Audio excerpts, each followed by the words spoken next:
How goes the family? Welcome back to Larry's Anything Goes. Hopefully, you guys are having a great day. Just going to be on for a little bit tonight, starting a little later because it's actually been a real busy day, but it's been a good day. And I was happy to have a great discussion with good old James Shropshire, get some good game, get some good knowledge, and all that good stuff in regards to um, stocks, obviously GameStop stocks, and just the way of life for the newer generation and whatnot, up and coming generation right now. Because it's like I said, at the end of the day, we're living in some interesting times, whether people want to believe it or not. My personal opinion, I leave it at that. And but before we get started on Thursdays, we got to keep everything in line with good old tradition. And we definitely got to get some music going because, hey, what is life without music? One thing I can say I've learned to appreciate more is just being able to do the simple things in life and go from there. But anyways, all I have to say is let's get the party started, have a little discussion, and I'm gonna roll out for the night because tomorrow's Friday, and Friday is my day. Even though I work hard every single day as possible, I still do what I gotta do. Gotta enjoy life, family. And when you make money moves, you can still enjoy life while you do it. Have a little fun at the same time. But I think a lot of issues that people want to be overly serious sometimes, and then, my personal opinion, it's not worth it. So let's get the music going. And let's party like it's 1999. I'm just kidding. Definitely showing my age on that one, but it's all good. All righty. All righty. Now, the topic of the day is, are you prepared to lose your job? And there's up to 12 million people that are still unemployed in today's unfortunate situation in today's pandemic because of the job market and how a lot of people are even moving. It's continuous. People are moving from certain areas because they needed the pandemic in a sense to just give them the motivation to say, it's time to start a new life, whether it's in another city, another state, sometimes certain instances, even in a rural environment or whatnot, or some instances, even in another country. It just depends on the situation and all that good stuff. But I put the topic, are you prepared to lose another job? I mean, are you prepared to lose your job? Because we know that job security is definitely a thing of the past. That's not a big secret. It hasn't been a big secret even before the pandemic that job security wasn't a thing of the past. And, the whole multiple streams of income movement has been alive and well. However, a lot of people, when certain things change in life, they get into that comfort level. So they think, whether it's a new administration comes into an office, a new president comes to a corporation, a new director comes to any specific agency that you're supporting. A lot of people will hear a good speech and just be like, okay, well, I guess everything's going to be okay. And we can just go back to normal and things of that nature. But we already know that nothing's going to be normal ever again.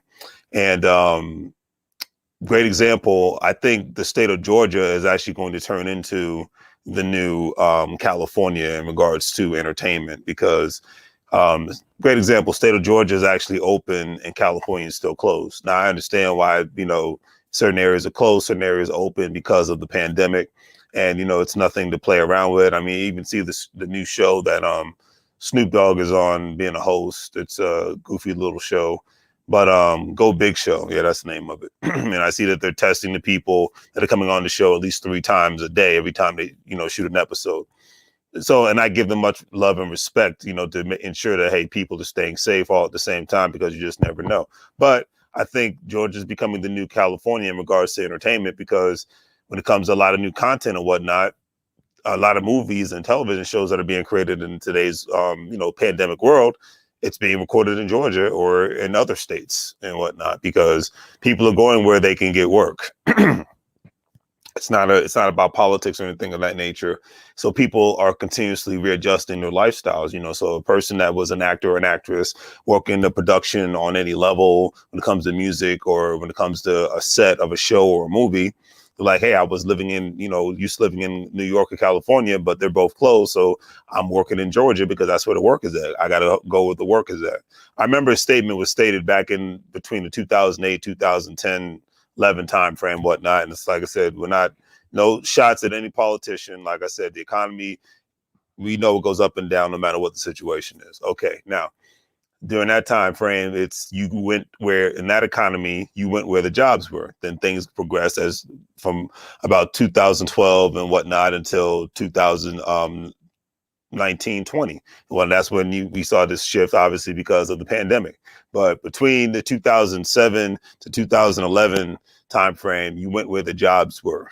Because a lot of jobs disappeared due to the financial meltdown, housing meltdown, and we're in that situation in a sense because of the pandemic. So people go where the jobs are at and whatnot. So that situation would happen back in 2007 timeframe, taught that generation, hey, it's time to think differently. And that's why obviously you had a lot of companies spawn up. This generation is the same thing or whatnot. And another thing I forgot to mention when I was talking to James about, the younger people that look like I said, the ages between 17 and 22, 23 years old. They know at this age now, because we're in the height of the information age, they know that it's abnormal to just have a job. They know it's abnormal to not be financially literate on any level when it comes to cryptocurrency or the stock market. They know that the idea of working for a boss for 30 or 40 years seems absurd to them and whatnot. And I find that very interesting. I'm actually happy that these kids know these things. They're not walking into the world thinking that I'm just going to, get my degree and hit the ground running on a job, and that's the end of that. They know better, and they are preparing themselves for when the economy goes to crap and whatnot. They are preparing themselves when their job runs out. Great example. A waitress. I use DoorDash a couple times a week and whatnot because I love to just eat some regular fish, and I think I'm become a fishaholic. Just eat some fish and broccoli and whatnot. But it's one of my DoorDashers. She told me a story one time because I've seen her. She goes to the same gym that I go to. I was like, oh yeah, I know you. So hey, how you doing? She's oh, this is where you live. Okay, cool. Anyways. She told me that she used to be a waitress at IHOP and whatnot, but because of the first shutdown, she already was doing DoorDash on the side, and as a side hustle and whatnot. And then when the pandemic happened, she literally lost her job and she was on unemployment. But she was able to she was on unemployment for a little bit. Then she decided to get back on DoorDash because she was taking advantage of the time of being on unemployment when they were getting like up to $4,000 a month or whatnot. And most people that were working in that industry, in the restaurant industry, does not making that kind of money, at least not at IHOP, maybe working at like a Roof Chris or Legal Seafood. But anyways, long story short, with her working DoorDash on the side, she was making extra money. And then when she was told to come back to work, she decided to work DoorDash full time because she actually saw there was more money to be made in that. And she utilized the extra money that she saved from from the getting the unemployment checks and all that good stuff to opening up her own side business or whatnot. So she's actually has an LLC within the state of Virginia, and she has a side business doing hair. She used to do it for fun, but now she's doing it full time. And she actually goes to different people's houses to do it. And her goal is to actually have her own like a salon truck and whatnot. But because she's doing both of these things, not only is she as I like to call it, in the 1099 club, but she's actually also making way more money than she was before the pandemic because she used that as basically motivation to say, hey, I need to get serious with what I really want to do in my life, younger lady, and I need to be able to move forward. And the only real way for me to do this, and she said she's actually happy that the pandemic happened because she was comfortable working at IHOP as a waitress, made some good tips and doing DoorDash, but she knew her passion was being doing hair and whatnot for women. So some people use this pandemic as a curse and some people use this pandemic as a blessing. She said she was ready to lose her job because she had a side hustle. All right. And she's actually learning how to, trade stocks and do the cryptocurrency thing and all that good stuff now because she said she's doing it for her kids. Husband's a mechanic and whatnot. And but two, she's like they're both trying to get financially literate and things of that nature. Because I usually see him or her at the gym, or sometimes I see them both there. But Yeah, they use this as more of a motivation to get things going. Another, because even with her husband, she said he um actually started picking up more work on the side when the pandemic first happened, because the shop that he was working at, they reduced his hours to part-time. So what did he do? He did the next smart thing. He created his own limited liability corporation, LLC. So when he does work on the side, he's just making moves from a business standpoint, and he's still working for somebody at the same time. And he works whenever he has free time or whatnot. And hey, when the tax season comes, hey, Uncle Sam loves him even more so, because he's a quote unquote business owner, general contractor. So that's how that's why I wanted to bring this up, because people in that situation, especially because they had skill sets, one's a mechanic, auto mechanic, the other one's was a hairstylist on the side / door dasher on the side. They use this situation to uplift them instead of just sit back and complain about it and be on social media for hours at a time and not being productive. So that's what I just implore everyone to do, is to not only just be on social media just to have fun. I mean, heck, I made a couple of goofy videos today because you got to enjoy life a little bit, but use this time to really seriously think about what your next move is. All right. Even if you love your job and comfortable in your job, there's certain people in certain jobs that you might love your job, but your job might not love you back because of the way the world works, the way the economy works. It's nothing personal. It's just business. You know what I mean? So, and the millions of people that are out of work, like I said, I implore you all to use this time to try to attain any skill sets that is necessary and that are, let's just say, essential. So to ensure that you are never put in a position like this again, where you're not able to make a living for yourself and for your family. All right. So that is the question. Are you ready? Are you ready to lose your job? Are you prepared to lose your job? Okay. Meaning, do you have backup plans? Everyone should have a backup plan no matter what the situation is. Rich people do. Why shouldn't working people? That's really my point at the end of the day. Jeff Bezos doesn't have everything invested into into Amazon. Elon Musk doesn't have everything invested into Tesla or SpaceX. He's even working on his next big thing. He didn't have everything invested into PayPal. He does great things and he moves on to another project. It's like today's worker usually moves around from a various amounts of employers so that they can gain a different amounts of experience and skill sets and whatnot. And it's the same thing as a Jeff Bezos, in a sense. I mean, his is on a way larger scale, but he went from a PayPal to a SpaceX, to a Tesla, not necessarily in that order, but, people get what I'm going with this, all having to do with engineering and whatnot and science, but all having to do with continuously progression and continuous growth. So that is the question. Are you ready to lose your job? Are you prepared to lose your job? Because anyone's job can be taken away from them.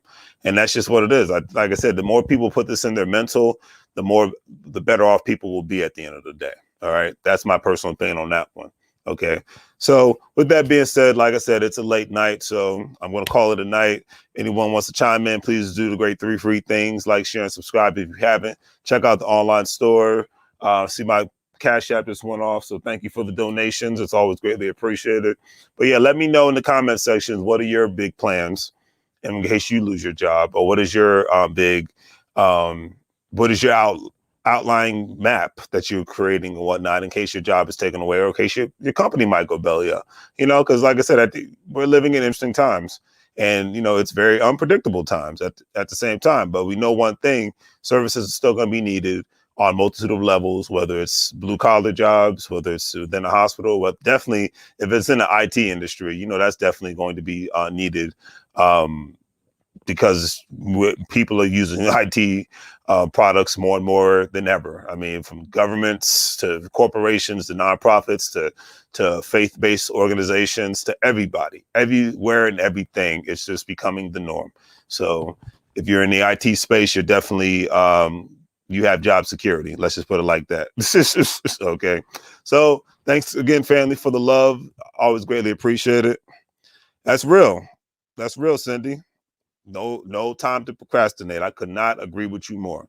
There's just no time anymore. I mean, heck, as much as I work hard as much as possible, and as much as I would like to just be on social media playing around and whatnot, I don't have the time. And when I do have extra time, it's called sleep. So I'll leave it at that. But thank you, Cindy. That is so real. There's no time to procrastinate. So on that note, family, you have a great night. I will see you guys later. We're going live today. I'm sorry, we'll be going live on Saturday, and I will have a great special guest, great entrepreneur, great philanthropist, and we are going to engage in a lot of great discussions, and we're going to talk about the current state of the economy, tomorrow's economy, and how things are supposed to really go. And either way, we're going to have a great discussion, and we're going to engage. You have a great night as well, Cindy Collins. Always great, always a pleasure to engage with everybody and great people. And hey, like I said, I'm positive because I'm alive. And I implore you all to be positive too, just because you're alive. Continuously to connect with great people like a Cindy Collins, like a Michael Alexander, like a Theodore White, like a James Shropshire. I can go on and on. But let's continuously to engage with one another, make money move, or live broke like a fool, family. Take care.